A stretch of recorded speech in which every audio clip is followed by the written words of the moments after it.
You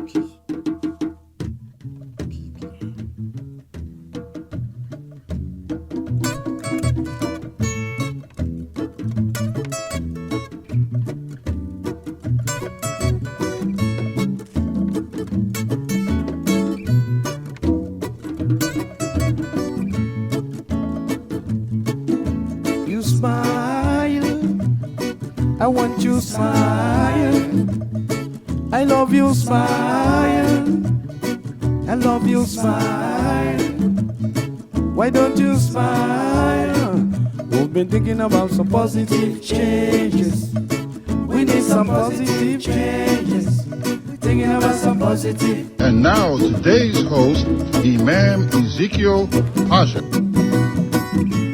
Welcome to the Thinker Radio Magazine broadcast. We're here today with our host, Imam Ezekiel Pasha, who we all know now, who is the leader of the Masjid Mount Tabaz, historic Masjid Mount Tabaz, the Imam, as well as the publisher and editor of the Thinker Radio Magazine newspaper and also this broadcast. So today we're here. We're going to get started right away. We have a number of things we'd like to talk to our Imam about and questions that people have asked that we'd like to bring to our Imam. Brother Imam, assalamu alaikum. Wa alaikum assalam, Brother Tariq, Brother Philip. As always, we thank God for His mercy and guidance. We thank Him for our life. We thank Him for the loans that He has given to us, and that we work hard to pay the debt that we can never really fully pay because we are not aware of all the mercies that God has extended to us. But for those we are aware of, we are grateful to God. We thank God. He is one. He has no associates or partners. He is God alone. And that gives our heart and our soul, our energy, the ability to live knowing that there's an authority bigger than yourself who is in need of nothing that you need, but is the provider of all things. And we are clear on that message from God because of His revelation that He gave to our beloved Prophet Muhammad, the prayers and peace be upon him.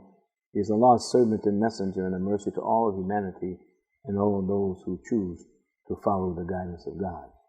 And our life in our country, America, and in the world at this time would not be as easy as it is to meet the challenges of the world had God not favored us with the leadership of the son of the Honorable Elijah and Claire Muhammad and Imam W. Muhammad, who guided us to God's book, the revelation given to the Prophet, our holy book, the Quran, and His seal, the seal of the prophets.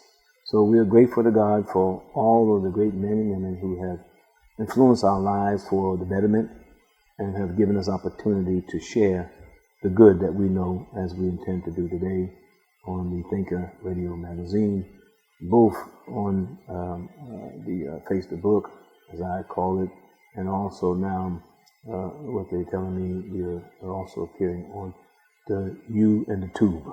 So inshallah, God willing, we will go from there. Brother Tariq. Yes, sir.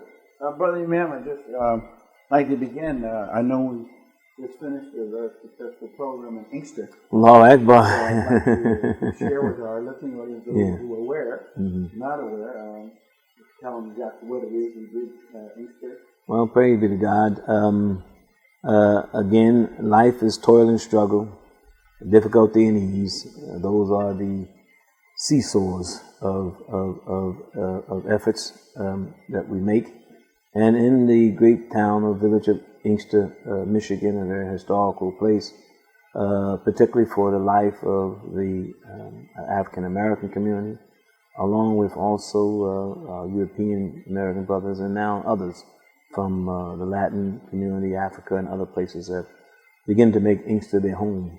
And we were blessed there to be there by the guidance of God only, and our efforts to add to the fervor of that town and its regrowth and development.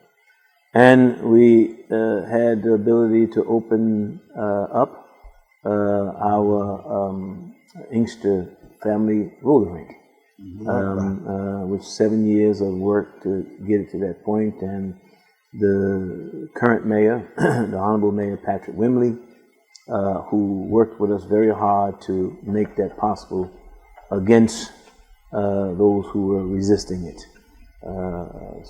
City council members who resisted, and also the mayor previously to him who fought against this clear need for the young, the old, and the middle folks within that town to have something they can call their own that was dignified, decent, and represent the best of their aspirations. So we had the first grand opening given by the mayor by invite from that he had special invited guests that he brought, and test the waters, and praise be to God from what we're hearing, the reports from those who attended, and they used the social media to express that is all over, and it was very successful, and all of the help and people that helped pull it off. We had our members from New York come down and help. We had the members from North Carolina, from Milwaukee, from Buffalo. Everybody came in who could make it in and lended a hand to make sure the service to the people, the guests of the mayor, were given the best of services. So it went well. The spirit was overwhelming. I mean, you had grown men who live in Inkster their entire life, which includes the mayor, who came and knew of our work and knew of the struggle of fighting against us to get this open. And they came with their wives, with their children, with their grandchildren. And I mean, one brother in particular reminded me of he had tears in his eyes. You know, he said, listen, I can't help it, man. I know the history. Matter of fact, he had been the fire chief in the town of Inkster, I think he said, for almost 25 or 30 years, and had retired. And he said, and I remember all of the young men's bodies and gunshots and things, their life being lost and what have you, that I had to pick up from the street.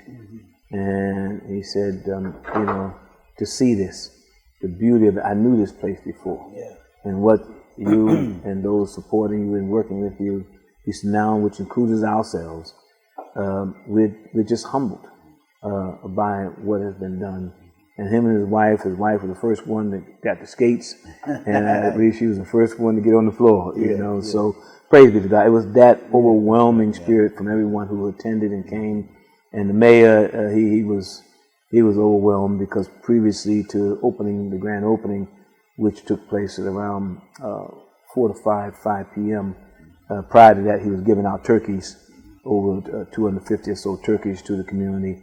And we joined in on that too, because we normally would do that ourselves in Inkster. So we told them, no, we'll join you this year to do that. So they were giving out turkeys and hot meals at what is called the rec center. So all the crew, we was all over there doing that, you know. The police department was out in full force. And the police chief, Chief Rowley, he was overwhelmed, you know, because he was the only one in the beginning when he came chief who supported us 100%. They said, this is a need for the young folks of this community. You have nothing for them that they can claim of their own, and this would help reduce a lot of the waste of their time and getting into trouble and etc. So he was always with us on support.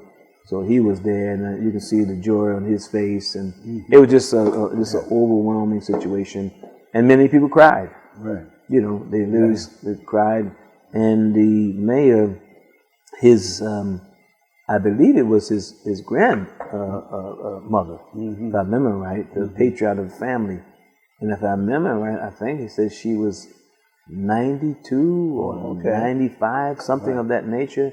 And when he told her that, you know, it was coming, that he was opening it up, she called and said, no, you got to come get me. I got to be there. Yeah, she wanted to see that. She came there with a cane and everything. And it seems like to me when she came in and started seeing things, her pace picked up. You know, she was overwhelmed, and we were, you know, we provided our T-shirts and what have you to folks, and what have you. And I had the honor to give her two of the shirts that I have one here, and I think I showed it before, but I'll show it again. Let's take a look at this is because of winter time, and we went to the long sleeve shirts. But this is Inkster is my fame, Digny is my name, morals is my game, and heaven is my aim. Inkster Family Skating Rink. Excellent. Yeah, praise be to God. So, and similar is on the front, similar, the same thing in circle, but what have you. So, praise be to God. They were, everybody wanted the shirts, the T-shirts, and then we had the jackets made up, mainly for the staff, to help with the parking and other things, so people could identify. People said, "I want me a jacket too," So we had to reorder more shirts, and we sold out just about all the shirts. And what have you. It was just a wonderful time. The little children on the skating floor with their mothers and what have you. And then some of the other folks who hadn't skated in a while, and we have the piece of equipment that if you haven't skated in a while, you can hold on to and still go around. Right. So you have some grown-ups holding on to it. They say, "You don't feel embarrassed?" No, I don't feel embarrassed. I'm going to do it this way. And then later on, you see them, they let that go because they got their balance back again. So it was a great joy, and you just had all his invited guests, and a few others slipped in, what have you. But people who have worked with us and what have you, I mean, it was just a joy. And I think, as I said, on the social media, but you can also go to our social media platform. I don't know if it's the Thinker or it's the Master, I don't know which one it is, but you can go there and you'll see some of the videos of the folks. But it was really a blessing and a mercy. Yeah, we'll look forward to seeing it in the Thinker. Those of us who couldn't come, reading the articles of people, the Spirit coming through the Thinker. Yes. We have it. Certainly, we have great articles that's coming into the Thinker newspaper. But also, as I said, on the Masthead website, the Thinker website, you can go there and you actually can see the video footage and some of the interviews and what have you that the mayor was doing. He was interviewing everybody, But again, it was a long time coming. But patience and perseverance, and stick-to-itiveness, faith in what you're doing that God approves of, and God willing. Just recently, yesterday, we extended it. We started to now build our website up and get it prepared because people are inquiring, what can I rent it? What can I do? That was my next question. Is it open now on a regular, or you got it set? Well, we set for a grand opening in January. Okay. All right. But in the meantime, since it had that pre-opening with the mayor, there's been folks who work for City College. So my granddaughter, she has her birthday, and she wants to go skating now because that's the word around. And he said, "I don't want to take over to the other skating folks. Can you accommodate me?" So I said, "Yes, we will." So he said, "Well, it'll be about maybe 15 children." I said, "Okay." But I told the sisters out there, Brother Warif, Brother Calvin, and now our sister Pat, who's working with us from Inkster. I told them, I said, expect 30, 35. I'll tell you that now. And sure enough, they called me and said it was 40. So we looked at the different pricing that is in the area, the different skating rings, and we came in between that and was able to accommodate him. And he said, he's a grandfather. He said, "Oh, I'm the best grandfather in the world." So we did that. So within the next 2 weeks, we'll be completing our website to where people can come and register, because we're catering to family groups, organizations, and etc., because of the morality and the decency that we're looking for, and trying our best to cater to those who carry the responsibility and have the same spirit of what we want. We know that there's unfortunately these skating rink and what have you, a lot of times there can be troubles and what have you when you just open it up generally to anybody walking in. So we don't have just a come walk in. It's by appointment. It's by registering online and giving specifically what you need from us with the different packages that we will have, inclusive of food, inclusive of skates, so forth and so on, how many hours that you want to be able to skate. So we'll have all of that posted up on our webpage, and people can pre-register ahead of time, pay ahead of time. You can you get packages where inclusive of the food that we served there, and we had some great food. We had the greatest Franks on the planet Earth, and what have you. We had the nachos, our popcorn, we had our winglets, and what have you. So we're constantly expanding the food menu, and then we add more games to the venue, and I mean it just was a wonderful setting. The lighting, and then on the walls throughout the roller rink is a wall of history.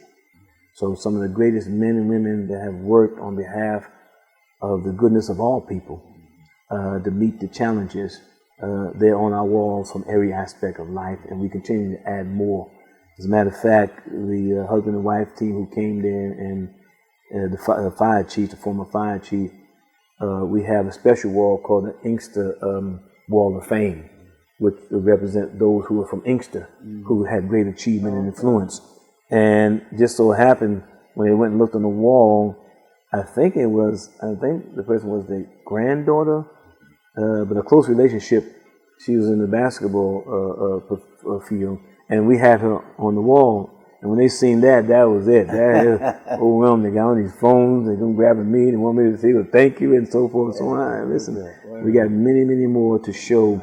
So there's a positive picture in the environment that says, when you got Imam W.D. Muhammad, you got Elijah Muhammad, Claire Muhammad, Muhammad Ali, you got the great Colin Powell, and you got Dr. King and Frederick Douglass's, and I mean throughout the whole kind of history there on that wall, it tells you this is not the place for, but this is a place to relax, have peace in a safe environment, and enjoy the skating and enjoy the good company of the family.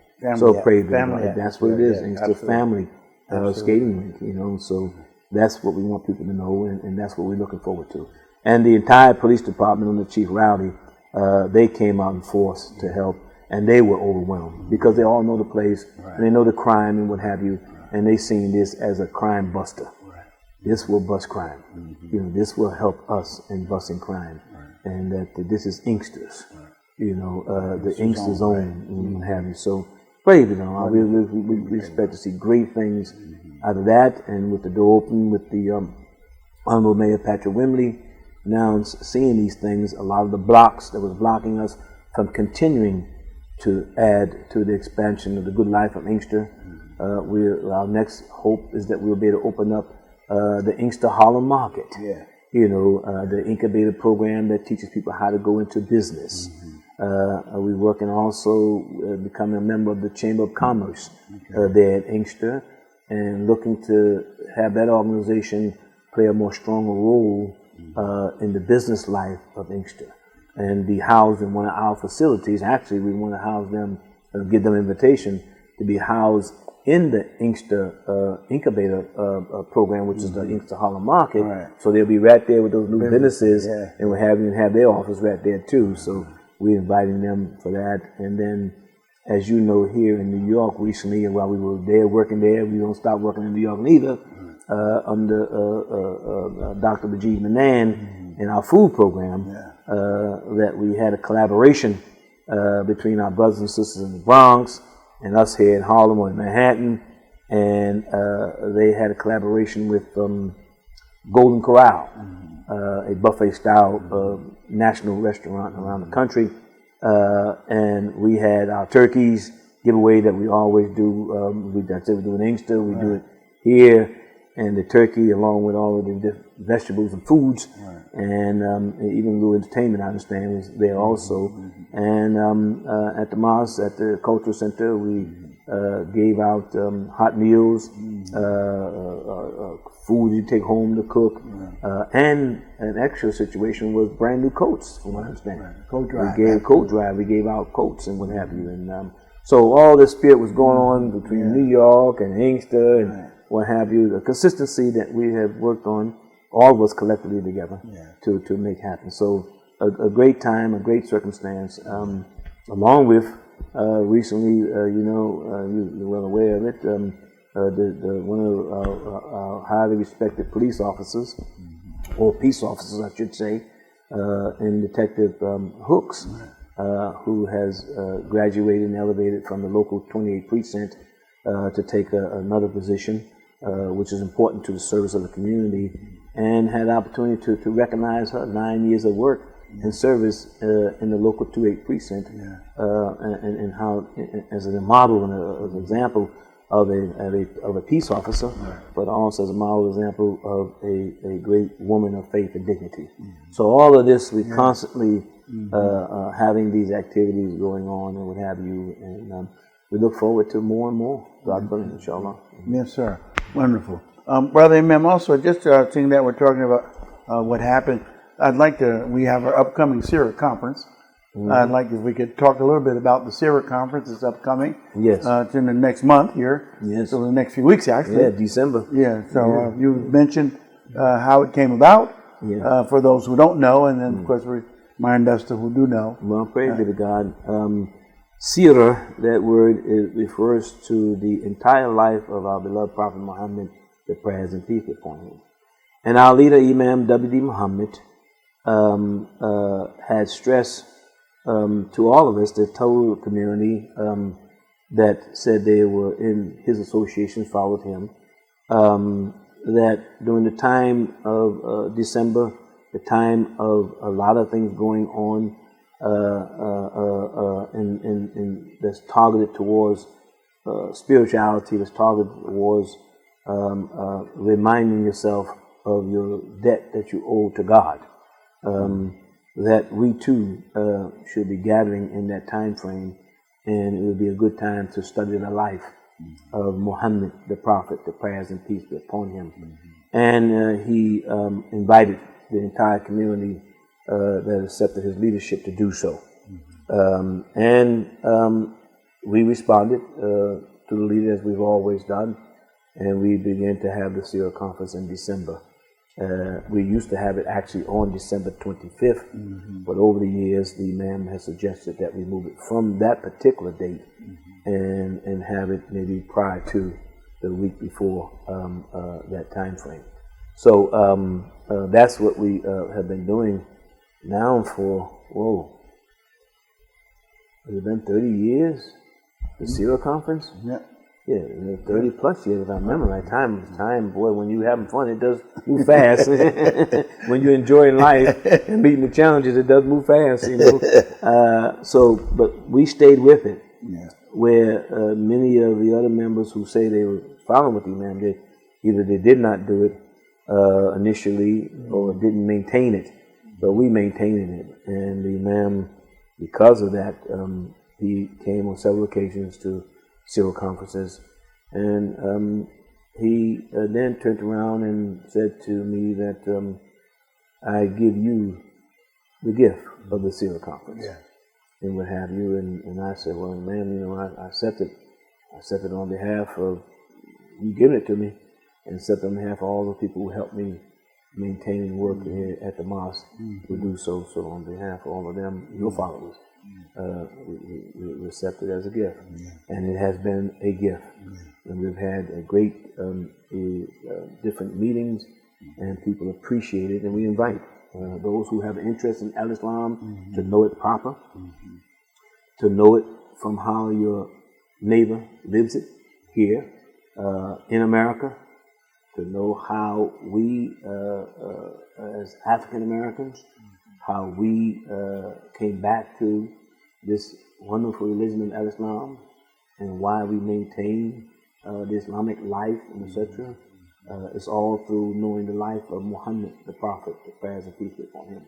So this December, I don't have the date with me, but I know it's the week before, and hopefully we'll get it posted up on our websites and what have you. But it's open to the public today to come join us if you want to know about Islam and how Islam really works and what it's all about, in contradiction to those who would present it as a religion of terrorism and hatred and anti-Christianity and anti-Judaism, etc. For those who are enemy to people having faith, then come hear it from those who live and practice the religion their whole life for generations now. So praise be to Allah. Yes, wonderful. Yes, right now. Also, if you can just make mention, I know we have because we're so close to the commemorative Savior Day observance. Coming right in February, right behind that. Yes. Yeah, we want to mention that in Inkster. Yeah, absolutely. Activity always keeps going. Yeah, because you got an idle mind and you got a wrong workshop. Exactly.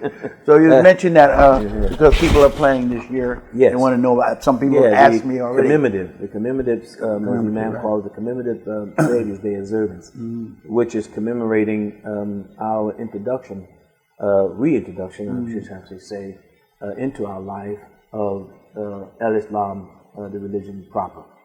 And that is indicating the line of direction on how we as African Americans were brought back to the religion of Islam, which fact and history shows that many of the enslaved here in America, that we came from the Islamic history. It was part of who we were prior to enslavement and what have you. So Yes, sir. that's what we dealt with in terms of that. So we have the annual meeting, and it'll be in Inkster, Michigan. And again, another invite to those who want to understand when they ask, well, were you born Muslim? Why are you Muslim? How do you, who's the leadership, who does what, and what have you, you know. Those are the kind of things that you learn when you come to the observance of our history in terms of how in America did we find our way back to the religion of our natural orientation, our original nature, the religion of peace. Yeah. What have you. So alhamdulillah. Yeah, it was so wonderful. I mean, the years that I participated, and we had also a colossal of other African American heroes. We had from pilots to astronauts. I mean, really wonderful spirit going all the way back up. So it was such a great experience. People could go around and see who they recognized and who they didn't, and learn educational all the way. So it was such a great thing. And a great participation from our young folks is what we're really looking for. For them to, they're born in Islam and what have you, but to understand it and the respect that it has for our history as a people and the connection to Islam that's always been there, but has efforts been made to hide it in terms of that. So all that we do are always teaching moments. It's about teaching, education, number one priority for us. So everything is about sharing in an educated way what we have done, worked for, and achieved in our life and the history of the great men and women who made much sacrifices so that we can have the opportunity to continue to do what we're doing right now. Yes, sir. But I'm going to say this for a little later and to talk a little bit about this upcoming Juneteenth before we get off the air today, because I know we're planning something very huge this year. Yes. But in the meantime, before that, I'd like to, if I can, we know what has been plaguing the news this last couple of weeks is the verdict of the Kyle Rittenhouse, who shot those people during the protest. Shot 3 people, 2 killed and 1 lived. And the decision to say he's not guilty. If you had any comments on that, it's been in a major discussion of people, and just to hear what your thoughts are. And right after that, the decision of Ahmaud Arbery. In Georgia. Exactly. So if you would just comment on the first one written out, what you thought, what you're thinking. Well,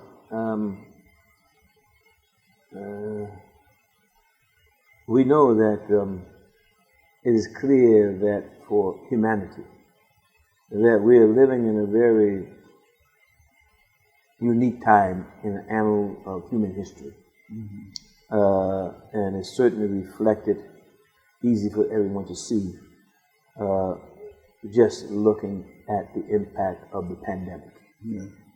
That the whole world, the pandemic has impacted, it seems like almost in every corner of the world. And that pandemic is a test in more ways than one. And it's bringing out things that were hidden in the human behavior or human psyche, that this pandemic and its threat against humanity is testing the resolve of leaderships. And it's not separate and apart, in my observing this, than the court cases that you're mentioning that took place. We've seen prior to this these court cases a build-up from the old spirit of domination, the spirit of dominating people, oppressing people, that has been working for years now. As far as our country is concerned, that has been a goal. We've seen that under several presidents, Republican and Democrat, the use of divide and conquer tactics, while at the same time being under the heading of democracy. And democracy having a meaning of fair play, fair dealings, participation for all, and etc.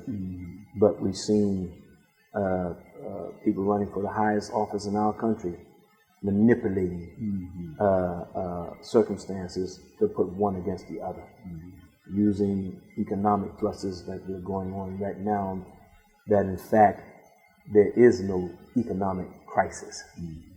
There is no shortage of anything, but there's a man-made shortage for dominance to make shortages in order to put one against the other, to create venues that makes me see you as a threat of getting something maybe before me and etc. So we're in a very serious climate that has been prophesied. It's not some shock. It's in prophecy. And these operations that have been going on, as I'm trying to describe them in this short form, have been working all the time and having one picture before the public, but behind the scenes a whole another dynamics of working for selfish self-interest. And the pandemic interrupt their hidden programs, and made those hidden programs had to come to the surface, because they were certainly working them in the dark. But the pandemic made it all come to the light on every major influential country on the globe. So these are not vacuums in terms of the court cases you're talking about. That's my point. They're not in a vacuum. They're part of a dynamics that we're living now of those who will seek dominance over the masses of people, and using what Scripture says, using the threat of poverty, using the threat of loss of life and job, using the threat of this one is taken from you, therefore you should do what you need to do, not to let them take from you. So all of these things are unfolding right now in terms of in our life that was prophesied. That in the concluding of things, you're going to have to see the real face of the devil. And then you will see that that devil is not, he does not have a particular face at all. It can be in any face, of any color, of any culture, of any nationality, and etc. And you're seeing it, where folks are going to their corners and what have you, and pitting us against them, them against us, even within the family structure, destroying the family structure and what have you, with these false ideas, these false ideologies, these false threats, and what have you, and creating panic. Creating panic. As right now, it's shortage of this, shortage of that. And then one said, it's because the boats are sitting out there and they can't bring in because you don't have the work and stuff. All right out, bald-faced lies. But because they are in control of the mechanism that delivers these messages, And the work of the diabolical schemer, his success is always because he is consistent.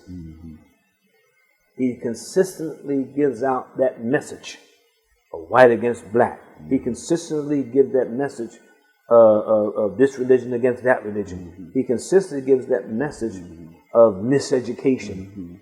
He delivers his message, and his message is very decorated up and believable. Right. And therefore, if you believe it, then you begin to act upon it. And he's a master of creating confusion in terms of you're trying to make a decision and then put you in a neutral position to where you're going to go forward or backwards. You just stagnated. So, I'm just saying all that to say that these particular two cases that we've seen, unfortunately, if we don't turn this around, are the beginning of an attitude that has always existed, but now being exposed in terms of you do not have a system of equal justice. You have a system that is not based upon just laws. You have a system that is based upon what the political influence is. And then from that political influence, that's the law you're going to get. Right.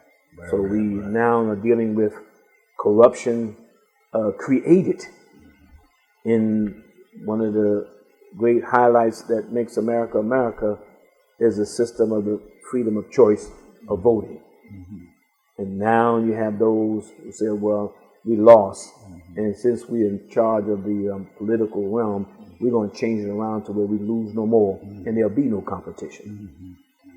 So you got those who are willing to create an environment that would, to protect what they believe they have a right to and no one else does, to create an environment that could produce civil war. Right. And using all of the tools that they have the power over, and they do have the power over those tools, when the government is saying everyone must carry their fair share of equality in terms of reaping the benefits of America, to pay their taxes. And when you say to them that you need to have your fair share too, you have been avoiding paying your fair share, then they use their power of riches to promote other ideas and say, well, if you're going to make us pay our fair share, we will hold back those ships and not let them deliver. We will create the circumstances that makes it look like there's not enough oil or gasoline and stuff for the cars. We'll make a crisis. This ain't the first time we've seen this. We've seen, as I said, this is over generations of this being prepared to be done, and it was tested during President Jimmy Carter's time with the race with the president that became President Ronald Reagan. And the history is right there to show that the influences of those in authority who wanted Reagan to be in used that influence to tell the folks hold back the oil and created the long gas lines in the 70s. Was there really a shortage? No. Because soon after the president that they wanted got in, gas prices went right back to where they're supposed to be. So it is right now today. The gas price ain't because there's not enough oil or not enough whatever and getting to the dock. No. It's because there is a group who wants to continue to dominate and keep control, who have the resources to tell those folks, hold off on sending that gas. Don't let it go to the pump, so forth and so on. But then the government, too, has the authority and the right to say, we need to investigate this because we know there's no shortage, because we ourselves have reserves beyond reserves. That's right. So how can it be this? That means there is a diabolical scheme involved to put one political party against the other and to blame that one in order to usher in your situation. So this is criminality on the highest level in front of our face. I think you read not too long ago some men where sometimes even the basic issues they don't even disagree on. But when they keep their person in place, they will do. Well, you ain't got to go far to that neither. Or you got to look at President Barack Obama's administration, and that was told to him from day one that you can hand to us the Senate, under this traitor, Mitch McConnell, who should have been charged with treason a long time ago, to the country and to the philosophy of the Constitution. He's a traitor. And he just represents the traitors, but he's the traitor. To where you decide to not respect, to even let the President of the United States put somebody forth, you block it and held it out and what have you, but as soon as who you want to come in there, who has your religious philosophy. Now, what does the religious philosophy got to do with the law of the land? It shouldn't have that impact. It should be just laws, no matter what your religious idea is, but to hold it out and publicly. We're not going to put in hearing for your person to be heard, so that we can wait until we finish our scheme to get a Republican in, and then have him, and we'll rush through all of his. And we'll test them before, what's this group called? Federation or something group who supposedly looks at who should be judges and etc. And then we're going to wait for them to give us the ones that we know going to reverse things and make it our way. Now, we as African Americans, we suffer from that. That's why slavery lasted as long as it did, because they created unjust laws and identification of us and etc. in order to justify before the world, while calling themselves democracy and freedom and etc. before the world, that they can do this because it's the law. Just heard recently, we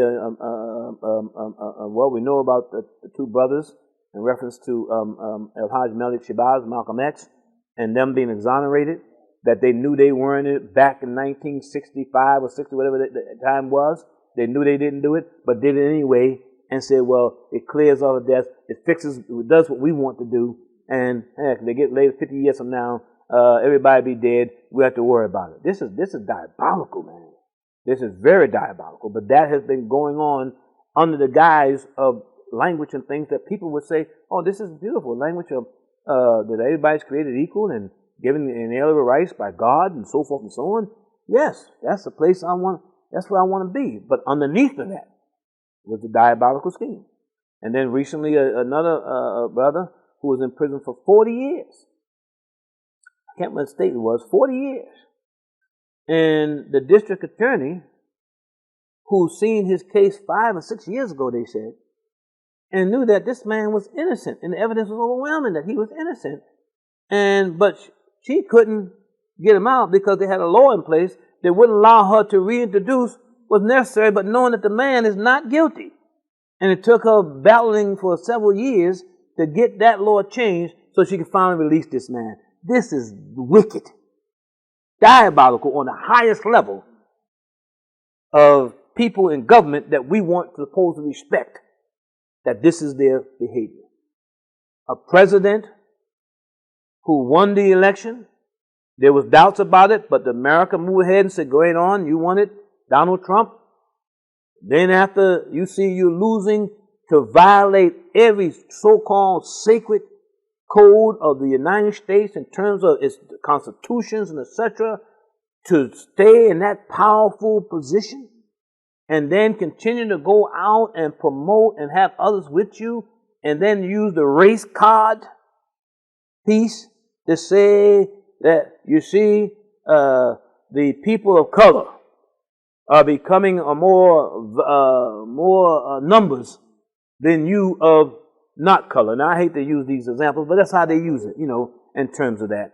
So I have to use what they use for us to deliver a message clear, but it's not the language that is part of my religion or part of who I am and etc. But for clarity, I have to use it. So make these frightened. That if you allow these quote-unquote colored people from all over to even come in here, I'm going to stop them from coming in. I'm going to take the babies from them. I'm going to do all these things and did them right in front of the public, and had enough folks on the other side believing it's right because they come in, they're going to threaten something of mine when the jobs and everything that they would even take, you wouldn't even look at doing. And he didn't care whether it would cause the economy to crash. Didn't care. Greed. So these two court cases are not in some kind of vacuum. They come out of that long idea of selfishness And the idea of I'm supposed to be the dominant one. This God complex. I'm the God. I'm the God over everything. And there should be no one able to come up through the ranks and come equal with me. Arrogance. I control the media. I control the flow of information. And if the information is not what I want, then you won't see it or get it. And if you do, I'll charge the one who's giving you the truth of the matter, I'll charge them with a crime. This ain't Brother Pasha. This is the reality of what's going on. And the great human being, the great human family, has got to somehow break away from that and seek to be able to get more clear information that your soul, and every human being, I don't care what your color is, what have you, God gave you a soul, and all our soul is the same. We're oneness and we're there. There ain't but one soul. Okay? There ain't but one soul. And it's not colored in any kind of way. It ain't white, black, brown, red, yellow. It ain't color. It is the natural created soul that God gave us. So, we're living in a time of trickery. Living in the time of, as I said the other day, is that, man, with all this racist stuff you got going on and promoting racism and hatred and everything else, now why would you call, you said the biggest day for the rich and the big powerful business people to make all their money, call it Black Friday? Wait a minute. You got everything else everything else is ugly, black, but this day is Black Friday, so who are you saying that you want to buy all this stuff to go into debt? Who you have influenced so much that they want to fit in so bad that they will go into debt and credit cards and everything else. And then you create a false sense of shortage when you know good and well ain't nothing short. But for you to get rid of all that stuff you had last year that you didn't get rid of and say, I'm going to give you 10, 20, 50% off, when in reality you didn't mark it up anyway. So this is called freedom. This is called freedom. Under the guise of freedom, or I shouldn't say freedom, under the guise of capitalism. That I can capitalize on anything that I can sell you and trick you into, that's capitalism. And you can't blame me and say I did it. I just decorated it up. I put it under the lights. I put it under the songs. I entice you through all kind of invites and what have you. And you have a mind. You have a brain. You have a spirit. You have a soul. But if you incline to it, then I'll sell it to you and give you the Brooklyn Bridge for $5.50. So this is a spirit. So now in this court case, we've seen it clear as can be with the young European boy you're talking about who shot those people and who crossed state lines, violated every kind of law that you could not imagine a 17-year-old black boy doing. You couldn't imagine him even having a rifle, come across anybody's line anywhere, but if he did and walked out there like they show these films that this boy was doing, he'd have been shot down so quick you wouldn't know what happened. But here is a judge sitting in a court, quote unquote judge, with the authority, utilizing his judgeship to make sure that this boy who has violated federal law, state law, city law, and etc., just by having the weapon and moving across state lines and etc. with it, made sure that that case was never going to find him guilty. He handcuffs the prosecutor, period. And the prosecutor might have been in cahoots with him, I don't know.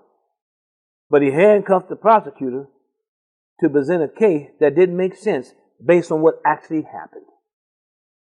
But this was the judge. And when the prosecutor tried to use language or tried to say something that was actual language that should be used, shut it down. I mean, so you looked at, what do they call that? Was it called kangaroo court or something? Or is that what it is? Okay, I remember the word for.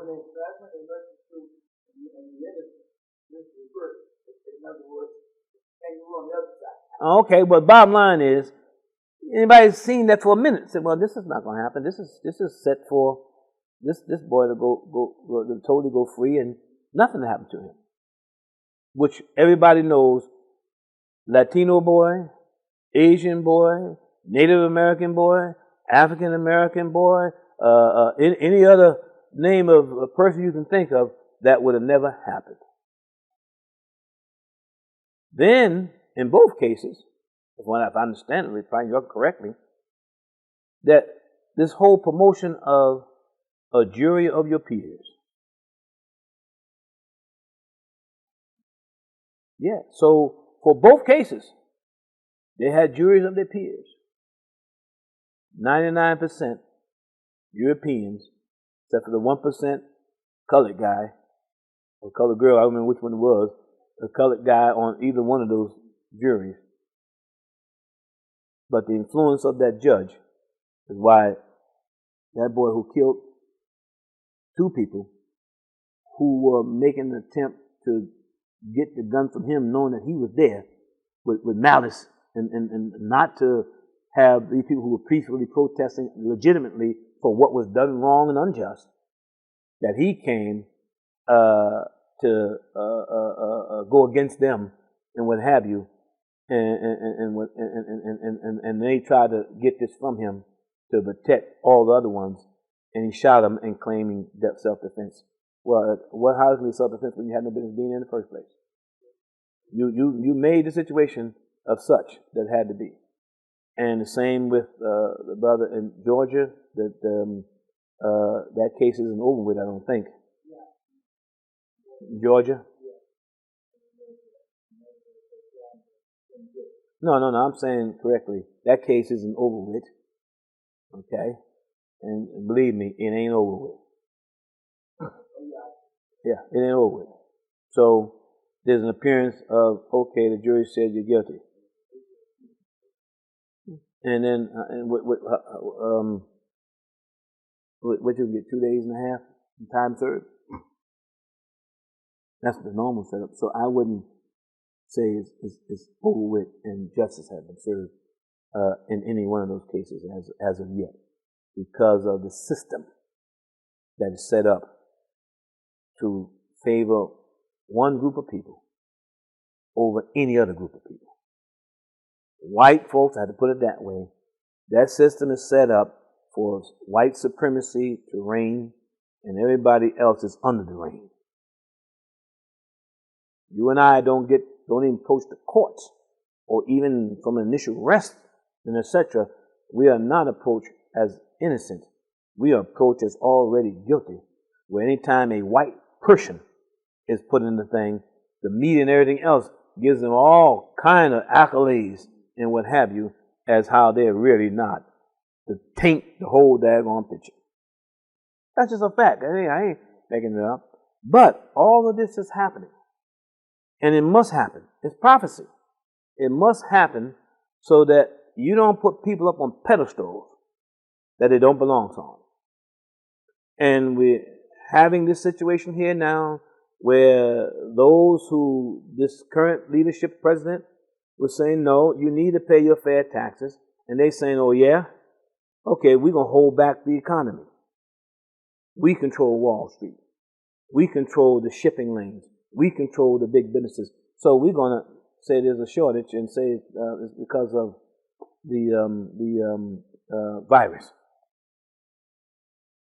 And if that don't work, okay, let's say there's a new one. And every time we get one, let's say it originates in some colored country. Japan, China. Well, Africa's an easy one. They always say something bad out there. Ebola, is this, is that.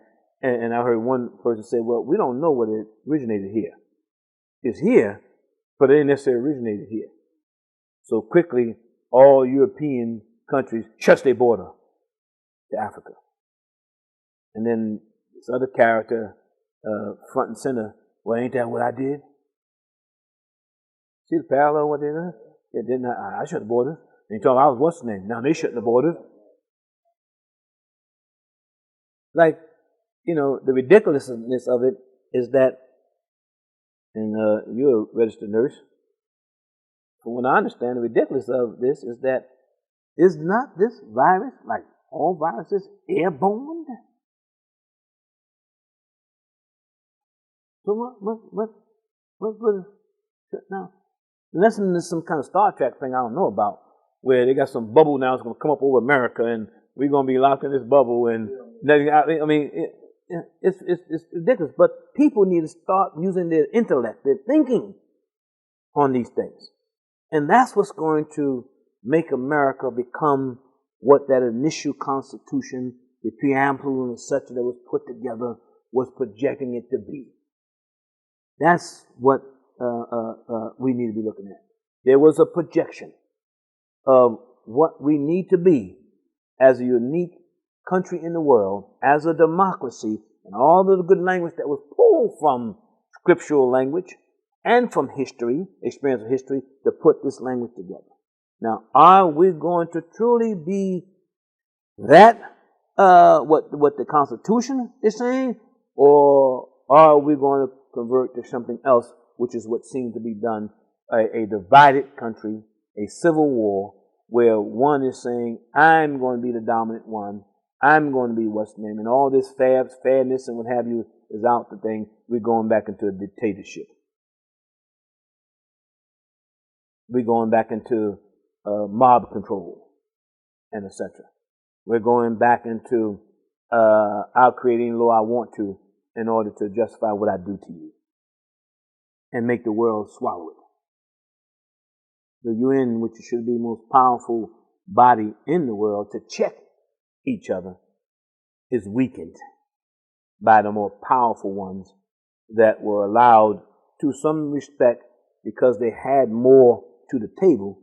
And if you're bringing more to the table, yeah, you should share, you should get a little more than others who bring less. But those 5 or 6 voices that can veto anything that the UN would come up with against the smaller countries and what have you, who don't have the economic power, the military power, and etc., is something we have to look at.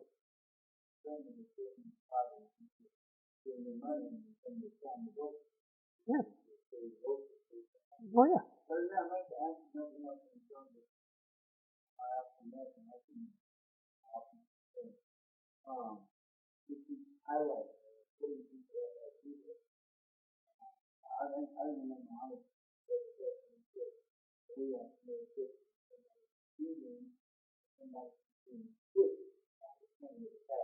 Mm-hmm.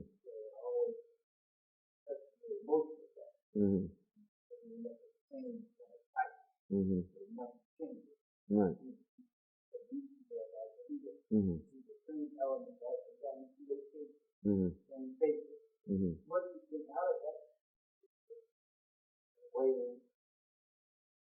I'm not clear. I'm not clear what the question is. Well, I mean, you take the leaders that they've given us, Mm-hmm. they are the leader of the black people. And they people just put the emotions back. They say they always do. Remember the past of the emotions. The prophet, the lesson, the challenge. This is your leader, this is who your leader. People accept that. Mm-hmm. In fact, really not leadership. Mm-hmm. Mm. Well, praise be to God. The praise belongs to God. Throughout the annals of history, the use of divide and conquer, and whether that divide and conquer is based on being expressed by me reminding you of your suffering as a way to get you to go where I want you to go, because I'm giving you a picture that I'm going to remove your suffering, and that ties into the picture that we have historically, at least in America, of Esau, Edom, Mary, and Jesus the Christ, of this suffering picture to get sympathy and so forth and so on. But where are you leading me?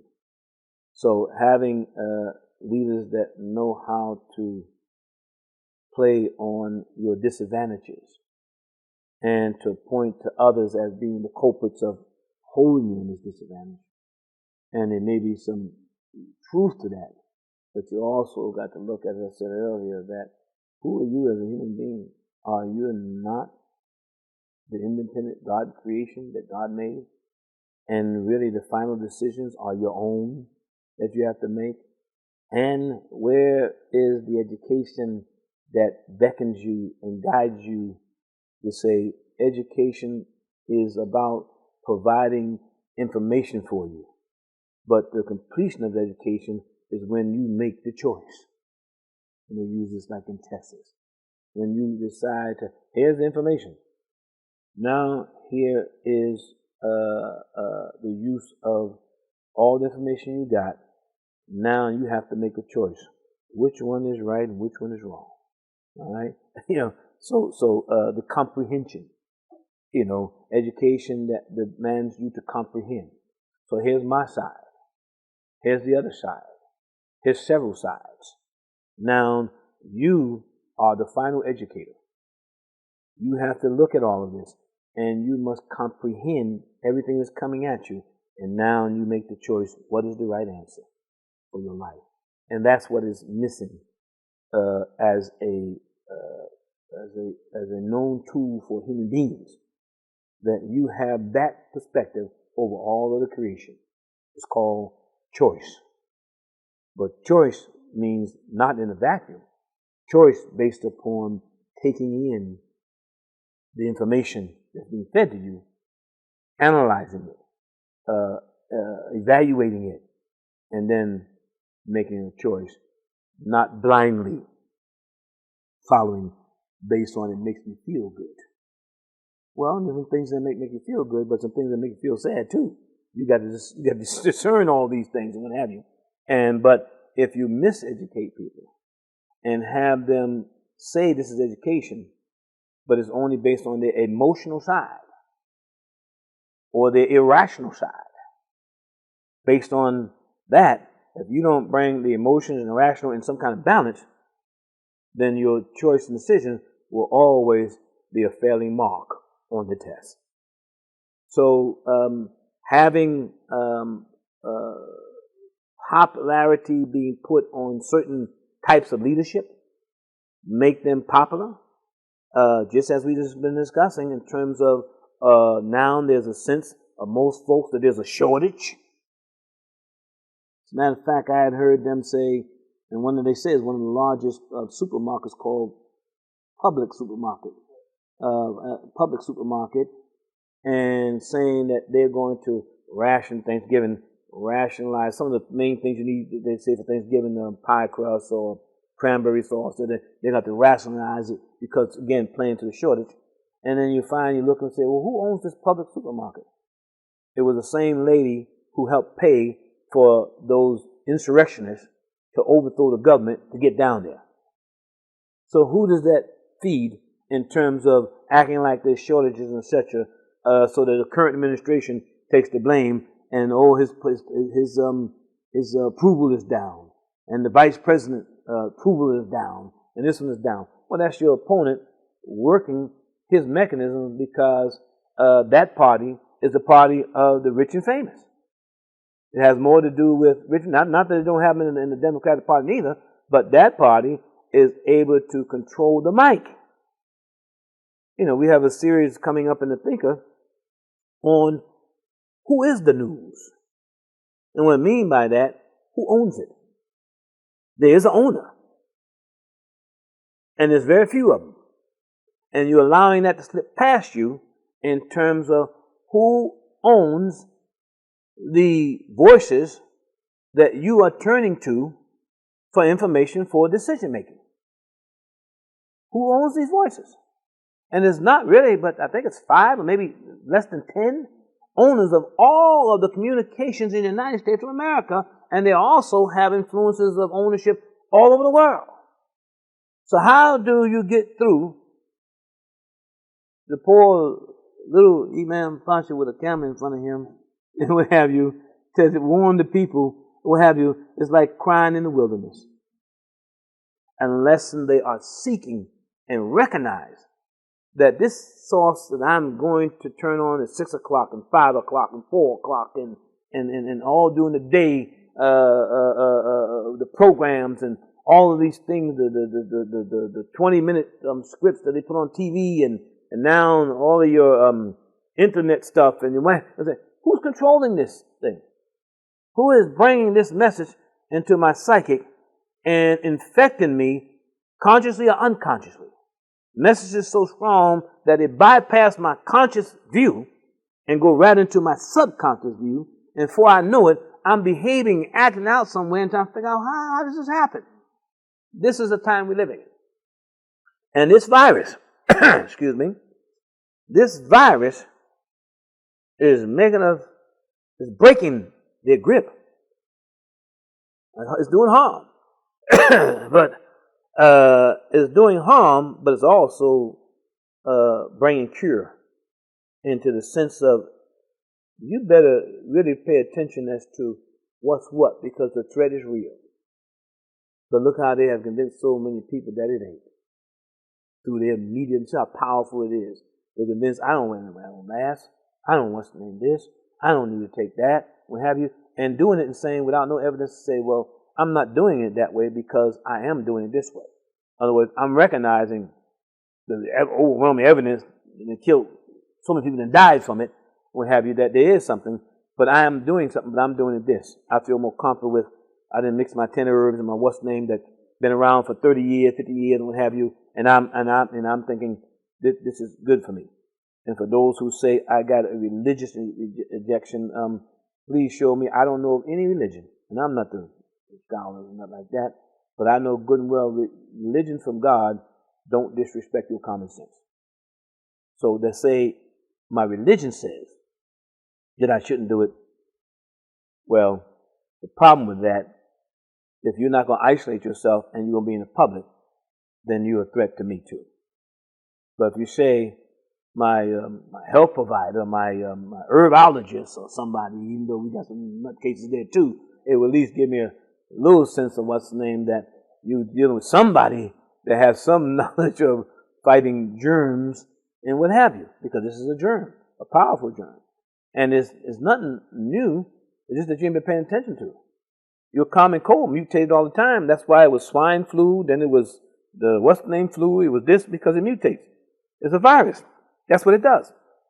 You know, and most of them come in certain more vulnerable or have an environment for producing based on warm climate, cold climate. It bases on that. And you say you get cold in the winter more than you do getting the summer cold. Summer cold is unusual. So it has to do with environment. So a cold environment, why would it be more cold? Here's a registered nurse here. I'm looking over at him. He's looking at the board. But, you know, why would it be more that I get a chance to get a cold in the temperature drop in cold winter than I would in setup? Because it's airborne. And therefore, in a colder climate, that seems to me it's going to be more still. It's going to be more readily available. Because now you're going to go inside because it's cold. And you're going to be in where it can remain more concentrated, live longer, and etc. Where in a hot climate, there's really a chance for it to be burnt because you're going to be more out and therefore more avoid crowds of being around, stuff like that. So therefore, if they say when you went inside and you went inside in the summer and you had air conditioning, if it didn't have a certain kind of filtration system, you more than likely have more of a risk going inside in the summer in an air conditioned place because the circulation and the filtration system you had was not adequate to filter out those germs. So again, this virus and all these things are simply saying to the human being, you need to be more educated about your life, and that education is done by you pulling in as much information that you can get. And you need to evaluate. This is what it's about, oh, my choice, I don't want to. Yeah, that's true. But you ain't doing that. You're not going and gathering much information and making your decision based on your evaluation of information and etc. You're just going along because this one say, I ain't wearing no mask, this and that, the other, I ain't doing this, you know, I ain't taking no shot, I ain't listening. But you're not evaluating. I evaluate this stuff for quite some time. Before I made a decision, you know, most certainly evaluate this setup. I'm in pretty good shape, got to lose a lot of weight, what have you, knowing that that can impact your body in terms of that. And I do a lot of certain kind of natural herbology to simply keep myself healthy. Hadn't had any problems in the wintertime with any major cold lasting a long time because of the different vegetables and things and how we prepare them and cook them. Long history of these daggone things. China and everybody else. So there are some things that you will get it, but it will not be as bad, and not took a flu shot. Choice. But I didn't go around thinking I'm not going to get no cold, because the flu is there. That's the nature of the planet. That's the nature of the creation. That's the nature of the environmental changes, and etc. So with that, this is where real education comes in, to say, you make a choice and say, I don't want to, but let it be on some intelligent knowledge. That's all. And intelligent knowledge that's proven in terms of you not being sick. So this whole thing is tied in from court cases to this political realm we in, to the lies of their shortages and inflation and everything else, because they say, inflation is rising by giving out this money, or by trying to help the mothers be able to pay for their babies and so forth and so on. Look what it's doing to inflation. And then saying, well, you want to give this billions away, when just previously, the previous administration before that created the daggone debt that this administration is trying to solve. But because they control the media, you're not going to get that story like that. You have to go to a special channel. Tune into the Thinker. You can't go to a special channel, because even your so-called public access channels, I've seen them switch up, and more critiquing of this presidency. Not that I'm no Biden or this or that, but I know what they're doing. If it wasn't Biden, whoever was there, the Democratic piece, this is the crap that's going on in all these states in Florida, telling them we'll fine you if you try to do something to save yourself and your family from the torment of the COVID. What the heck? Because it's states' rights. Wait a minute. This was done to us here in New York under the previous governor. When he came out, wait a minute, wait a minute, hold up now. You can't just, give me some information, and that's decision going to still be mine. You're not shutting down a religious institution because there is a threat against massive life and what have you. People want to go somewhere where they got a word that they can trust. And we'll just have to figure out how to do that. And when he tried that with the Jewish community, they immediately, like I said, boy, oh boy, I got to get that lawyer how they did that, man, because it take you 10 years to get to the Supreme Court. But when you got relationship here, again, it shows you your court ain't supreme. Whatever relationship you got, you can get there in 2 days. But if you ain't got a relationship, it'll take you 200 years and what have you. And we have a system like it have done. It waits. It know it's wrong. It know it's lies. It lock men up. It even crucify and what do you call it? Execute men. Damn well it is to say, well, when they find out about it, all those involved will be dead. So what? It'll be an annal in history that it was done, and we'll fade it out. That is wicked. That is diabolical. Man, that's beyond anything in terms of that. That tells you that's a devil. And here you got a system promoting itself as freedom and justice and equality and etc. In the meantime, you stacking the deck with those of your philosophy. So they will come up with, okay, we here now, we Supreme Court. Let's make sure we support laws that support our external concerns, not fairness. And those who got relationship, that want a case and need to be heard right away, if they got the relationship, they get right away. So our Jewish brothers and sisters in New York here had an issue with you trying to block them from their religious situation as a governor of the state, and they took it straight to the Supreme Court in less time than anybody can, and nobody wants to talk about it because the media is controlled in terms of how long did it take them to do that when it took, what's his name, to get our school situation on board, the historical lawyer who dealt with the school case of unequal education and etc. My mind is slipping with it. Tall light-skinned brother, what have you. He became a Supreme Court judge himself. Thurgood Marshall. Okay, Thurgood Marshall. I think about it. Thurgood Marshall. How long did it take before he can get that to the Supreme Court? How many loops in lower courts and this and that he had to do to? But our Jewish brothers and sisters, and happy, I think it's Hanukkah now too, happy Hanukkah, kind of lighting about the oil and the miracle of it that's going on, was able to go shoom right there. And have him go back and tell Governor Cuomo, cease and desist. I'm searching it. I have some of my people searching. How long did it actually take? And did they bypass all the lower courts that you're supposed to go through? Did they make everybody else jump through? And went straight there and got a ruling from the Supreme Court. cease and desist. You can't stop them from going to their religious services. So there's favoritism. It's not law. That's favoritism. That's not equal. That's favoritism. That's about connections. Who you know. Is that what the law is? That you call that just? Yeah, man sitting in the jail for 40 years for something he did not do. You know he didn't do it. The other brothers suffered their whole life. Brother Aziz, I think, died before knowing it's there. And now you're talking about Khalil, right? You exonerate him.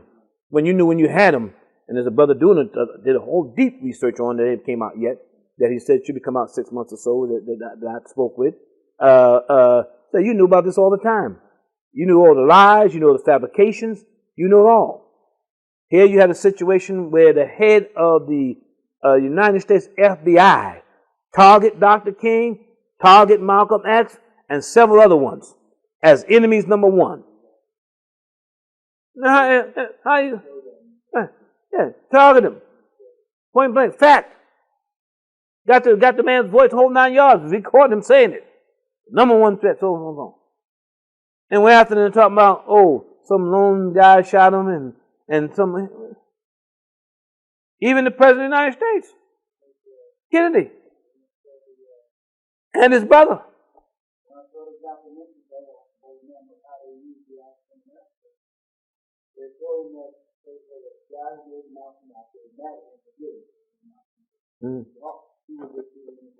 Mm-hmm.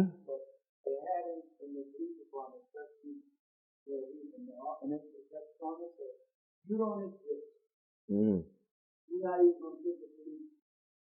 You're just there, and only two people know you. Mm-hmm. You don't even exist. Mm-hmm. Mm-hmm. Yeah. Upset with me. They want to know why. Why would you be living out that? Mm-hmm. Yeah, because he is human reaction. Yeah, a human reaction. Yeah. So this is the time we're living in. And this time, as I said, was prophesied that this would happen. And it's a test for the whole world. And the virus had made it come through. There's a test for the whole world. How will you deal, now that you're exposed? How really will you deal with situations? And you've seen under this President Trump, right away, his thing will deal with it, shut borders down, turn this one way, don't let that one down, go sit down with dictators to get information and etc. and how we can, how I can be a better dictator like you all are and what have you, and undermine the government and so forth and so on, right in front of your eyes, because it can no longer be hidden. Your agenda can no longer be hidden. Secret orders is not working no more. God has allowed you to get all this technology communication, but secret orders ain't happening no more. There are those in there, some human being, now you're trying to make it where no human being has to touch it at all, because some human being touching it, just like this brother you're talking about, is a human piece that came in and seen that you're actually doing all this. This is going to hurt the whole world, my mama, my grandma, anybody else. And then, what they call them? They call them, when they come out like that, they call them whistleblowers. Yeah, whistleblowers. And they do everything they can to demonize them and ruin them forever. Same thing that happened with police departments all over the daggone country, the same daggone way. If you stand up and say, no, this way, we ain't going to this, then they'll, there's going to be a wall that's going to go around you, and we got enough of us everywhere in the country that you won't be able to escape one way or the other. And we'll finally plant something on you, whatever we got to do, because we're not going to allow you to break the code of silence, even though the code of silence, you see, is going to hurt your very mama and your grandmama and the whole daggone thing. And you sit there and say you're going to obey an order when there's a rule in the order of military that you are not supposed to obey an order that is unjust. And alhamdulillah, praise be to God, the top general in this country, under the President Donald Trump, he found a way to say no, because the Chinese or the Japanese, whoever it was, General Carl said, listen, now, what y'all going to do? Because the president here, we got our hand on the button now too, because he is He's so desperate that he'll fire on Iran, anybody, in order to keep that authority. He'll create a war. And we've seen that clear as a bell. We know the dictators he's been meeting with and what have you, and the influences that's under him. And is dumb enough to know that they're pulling the switch for you can kill your own country and blow it all up, and then we take power and what have you. Say, hey, we ain't going for that. Now you, the general, you have to carry out that order. You better tell us something, because my man is sitting at the switch right now. Yeah. I mean, I'm getting on with it. That's what happened, and thank God that there was a mind there, a few of them that said, "Nah, we got this. We all y'all see this behavior now. Now don't let us put into a nuclear war here, because we don't even got these weapons. And the government of Israel is sitting over there with more weapons than the United States than anybody else. Situation in terms of that, and ain't gonna be no peace treaty with nobody about nothing. It's not the people of Israel; it's that government of Israel.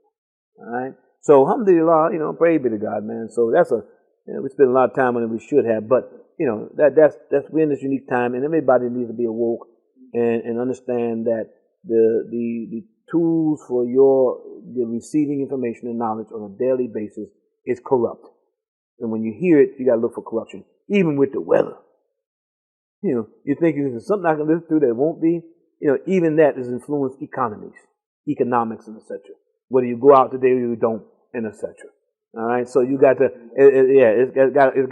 it's got a non-bipartisan situation tied to it, and what have you. It's working on behalf of something else. So even when they said Wall Street or the points drop because South Africa, quote unquote, is reporting that there's some strain of this virus that they're not sure can work. Supposedly Wall Street fell. Well, what happened to Wall Street? What does that have to do with you? People should be asking that question. What is the economic piece, and what's that have to do with maybe the virus? Making everybody panic. But take my money out of South Africa. Don't go there. What are we doing? Hog. That's the old pictures we see. Somebody hogs up everything like you holding it here is going to save something, or you telling shut borders down going to save something. It's airborne. It was, like I said, you forgot the lesson already of the town in which it was first revealed in, and it was at China. In China, forget the name of the town already, but that town, and the time he was told about it and what have you, it was in every country. I mean, vroom. So you think it came in packaged on a plane or something? Ain't that any plane? It got on the trade winds of the earth movement. And who was in charge of that? Science. It got on the trade wind. The oil was constantly spinning, creating winds and etc. All of it has to do with balance and what have you. And it got on that trade wind, and it was allowed to go around. Matter of fact, science today, they find things that somebody dropped on this side of the world, and if it got what's the name in the ocean, it pop up on the other side of the world because there are trade winds in the ocean itself, currents. That's people navigate to know what current can take you where fast and which one, if you go against it, it ain't going to let you go where you got to go. So we're doing a time of trade winds and currents. Which of the favors of your Lord will you deny? So alhamdulillah, praise be to God. Yes. That's my thought on those two court cases. Yes, sir. Thank you. There's something else that was troubling, brother, man, that I saw came out. Family was married to believers, and they had to move that they were married. A family was married. A man and his wife were married to years. Okay. And they had to move that they could make their marriage better. And she covered that. And the backlash she got, you think what they moved with Christians. Okay. No pornography. Mm-hmm. Both agree with it. They're not going to have that right now. Right. Got a lot of flack for that. Adults can do what you want to do. No, never being alone with someone from the opposite sex. Mm-hmm. Mm-hmm. Normal. Right. Okay? And no communication with somebody else like us without us knowing. Mm-hmm. I'm aware of it too. Right. So the people came up and they say, that's because of lack of trust. And the woman said, no, we just set boundaries of respect that we both feel are right. Mm-hmm. Okay? No, as a ban on watching any intimacy of any other couple. Mm-hmm. Don't do that. Mm-hmm. We're not going to watch that. Pornography. Right. Well, pornography, Okay, and the other one, we don't follow nothing scandalous. Anything that's of a sexual, lustful nature that's on, we won't follow that. That's on social media. We're not gonna follow. Man, these people caught my health from people backlash, people coming after them. I said to myself, well, I read this, I'll say damn, I sound like what I want. Right.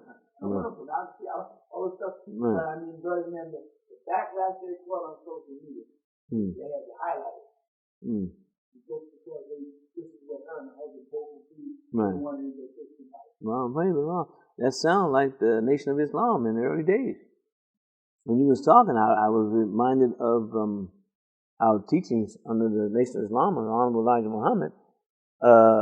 There was a strict separation in terms of how much communication you could have with another man's wife or husband.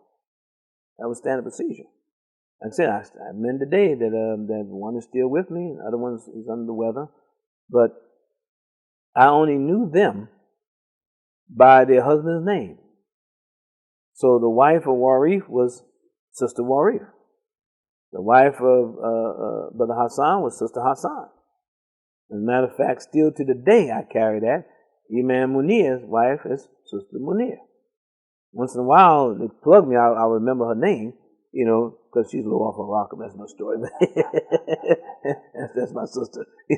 But other than that there, I got a thing that, from that perspective, in terms of don't break those boundaries. And I have worked in times to make sure that their wives were taken care of, that their children were taken care of, family responsibility. When they were not able to do so, I made sure that was happening from the distance of either using my wife or someone else to be able to go and do what they need to do, but never. Part of what caused a rift in my 26-year marriage was I'd known these men, and to today, they're with me, and I'd known them for a lifetime, 50 plus something years, even more maybe, longer, because we all came in early into the nation. And I have never shook their wife's hand or embraced them. I didn't even think about doing anything like that there. Not that I had anything to look for them, look at them. This never was. It was a natural situation that respect must be maintained. All right? In order to have trust from each other, you have to maintain that. But that was a standard operating procedure in the Nation of Islam when I came into it. And when my former wife, ex-wife, brought some folks to our home one day and went to the door, and among them were men, people from her job who I didn't know at the time, was never introduced to, and she hugged one of them. Marriage was over with. It was finished. She hugged one of them. And I waited until that's all with, and I said, wait a minute, what's wrong with you?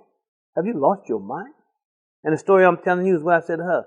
I know Warif and trust him with my life. He trusts my life with that. And I've had to take care when they were down here and there, to take care of the family and to make sure that whatever I had, we split, this, that, the other. And I don't even call her by her first name. Can't remember what her first name is.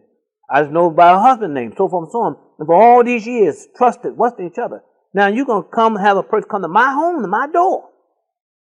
And you're going to hug him? And I have no idea who this is. I know it ain't your brother. I know that much. I know them. What have you. This is not going to happen.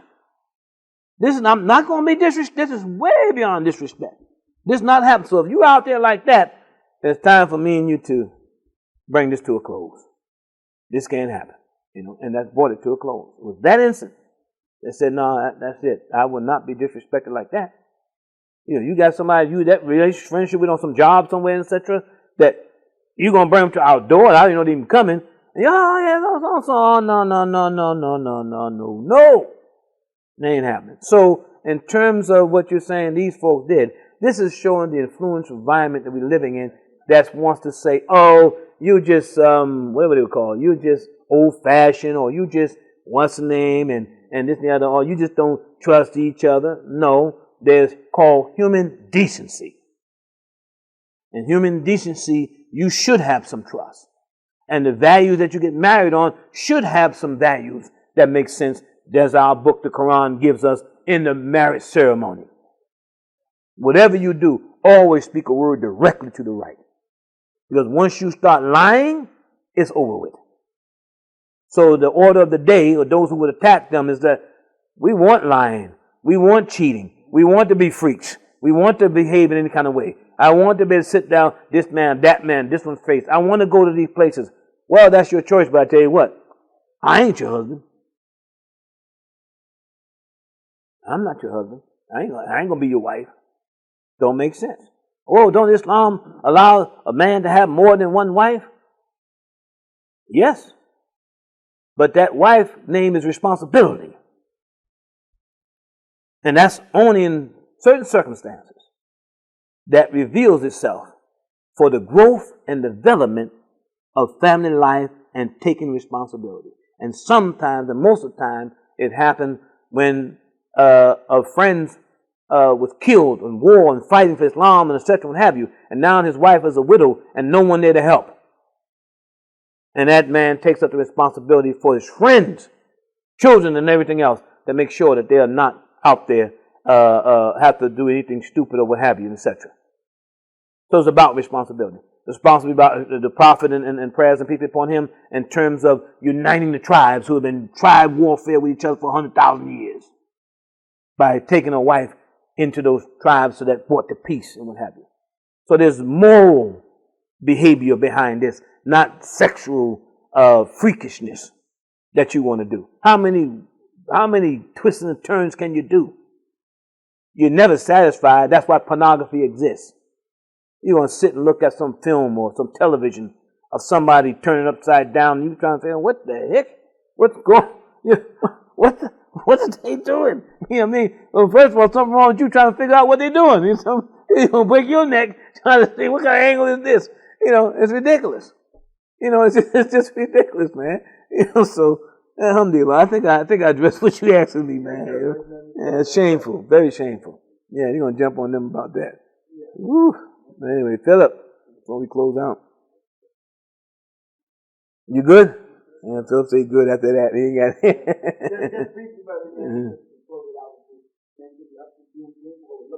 Yeah, praise be to God. Yeah, Brother a day. As a matter of fact, I got a letter he structured. I got to look at. But we need to meet so that we can begin to tap into. As I said, I don't know how much work has been done so far. You probably have done a lot. I just need to give you updated on it in terms of reaching into all of the quarters that we want to reach into to bring together to have a real expression of the Juneteenth celebration that we have been doing for about 29 years so now, and what have you, in respect to what the Imam W. Muhammad gave us in terms of his instructions back then, that Juneteenth is something we should be participating in, and wherever it's happening in our towns and cities, that we should join in that group. And we know in Harlem it wasn't happening, so therefore we instituted it and have been instituted for these last 20 so years. So we intend to really bring as much dignity as we can in terms of highlighting all of the great achievers in science and achievers in things that, again, the global world are using, inventors, the achievers who have went against the odds, being blocked by color, consciousness, and all these things, but kept going, what have you. An inspirational situation that spoke to the real freedom and what it did to advance not only America, but what it did to advance the whole world that is using all of those inventions and the spirit of breaking false psychological evaluations that the African man could not fly a plane and all these false psychiatrists. It shows you much about how psychiatrists, in order to work a political game, will go and say something, daggone well, there's no difference between my heart and your heart as a heart, or the blood and etc. It's the same. So somebody might have A plus, B plus, it's the same blood and what have you. The brain the same, the heart's the same. The ability now to transplant, if you believe in that, parts and such there for another person to live can be done. So we want to express that through all of these great achievements that were achieved after the 400 years of foot on our neck and to choke us out, that we could not be killed because it was not the will of God.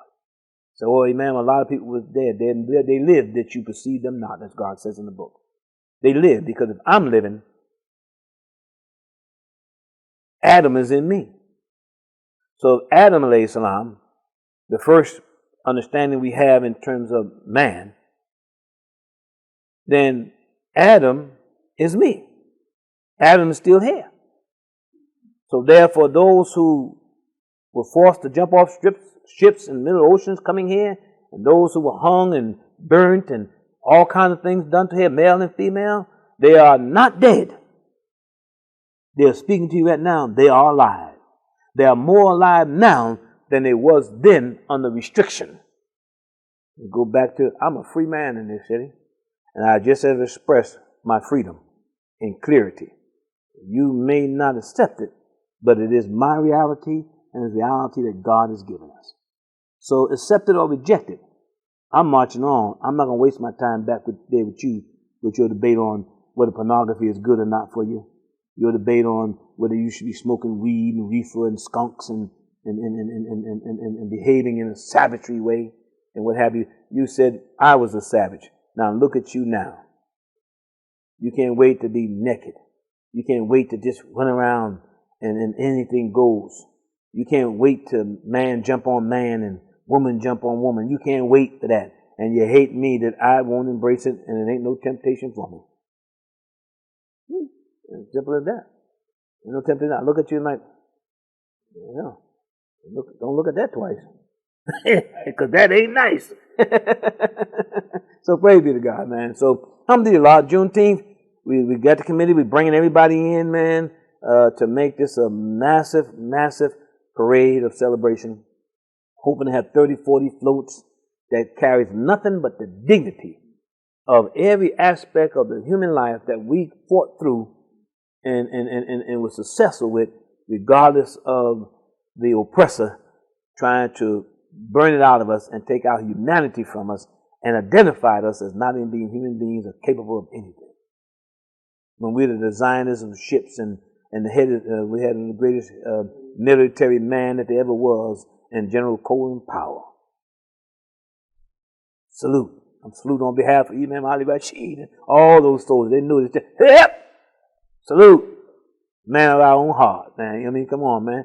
And I was blessed to know him to the degree of him sending for me. Now, you can't get better than that than a general to send for you, boy.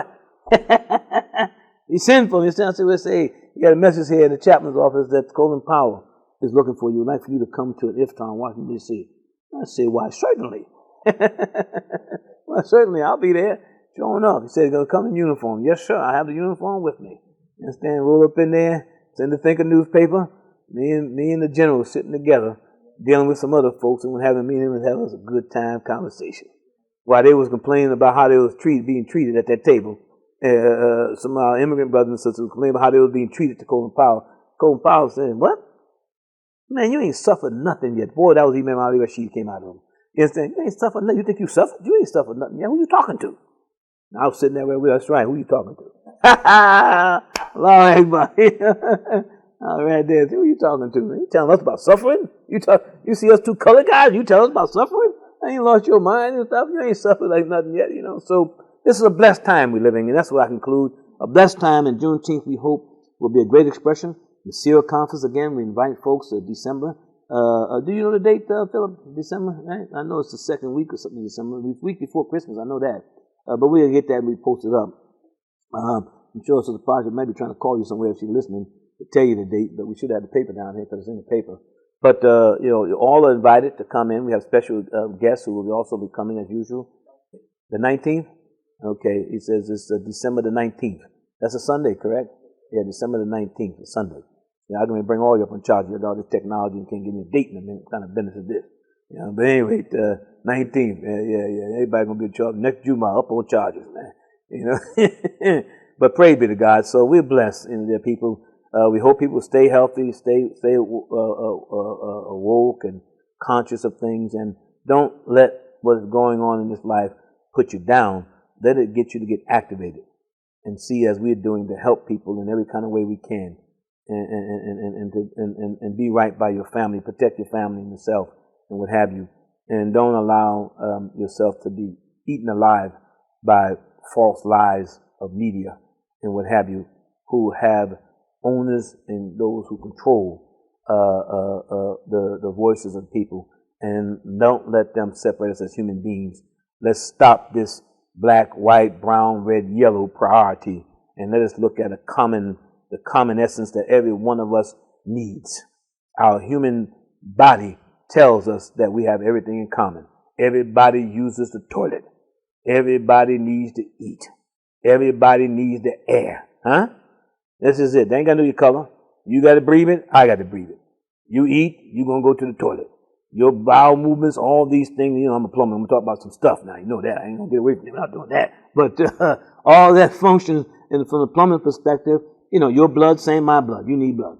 I mean, all these things here. So how can you allow media and external pieces to talk about your external piece, which beauty is in the eyes of the beholder? That's why people marry different people.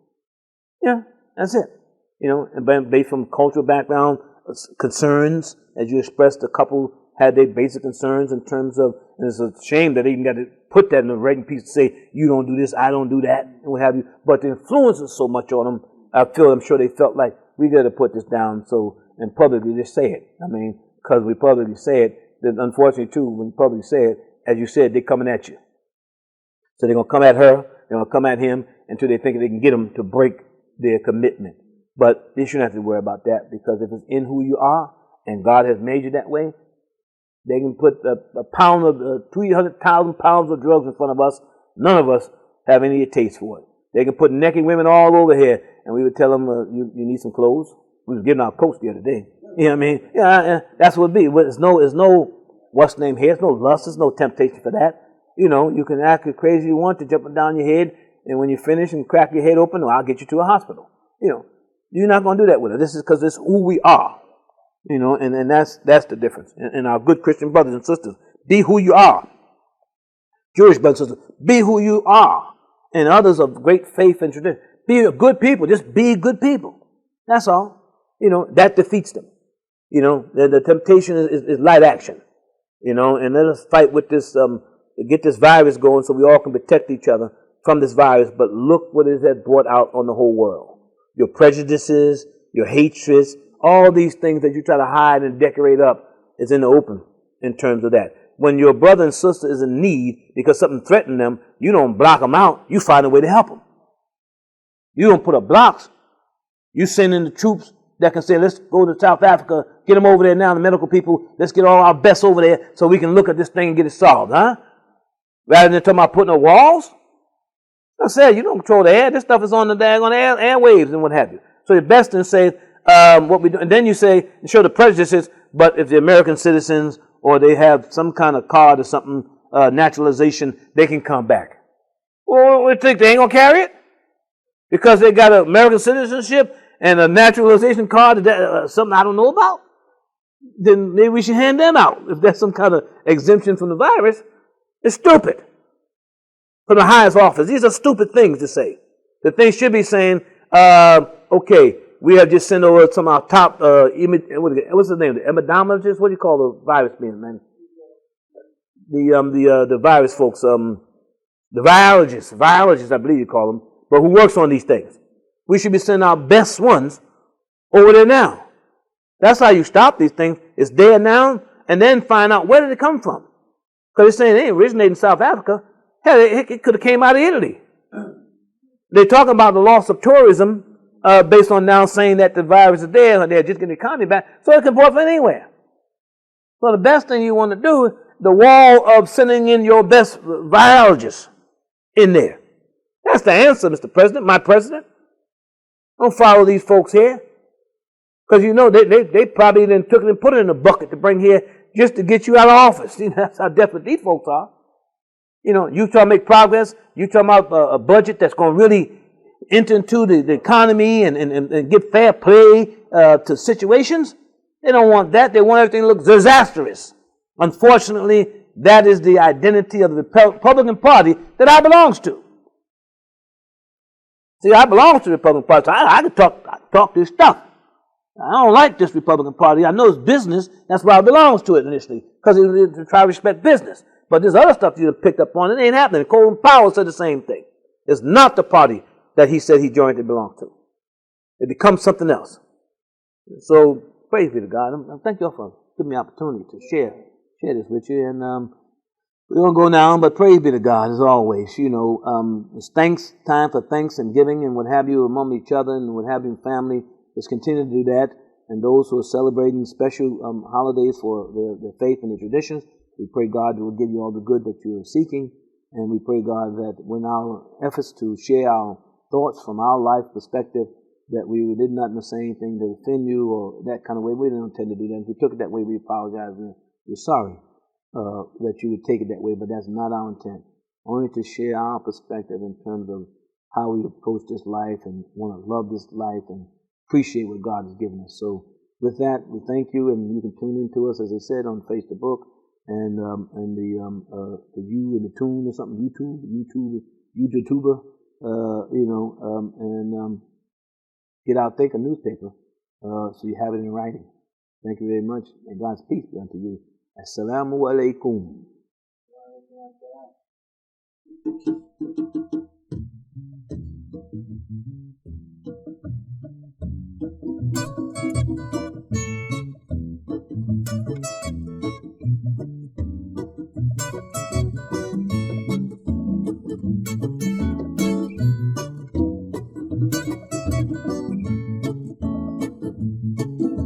You smile, I want you smile.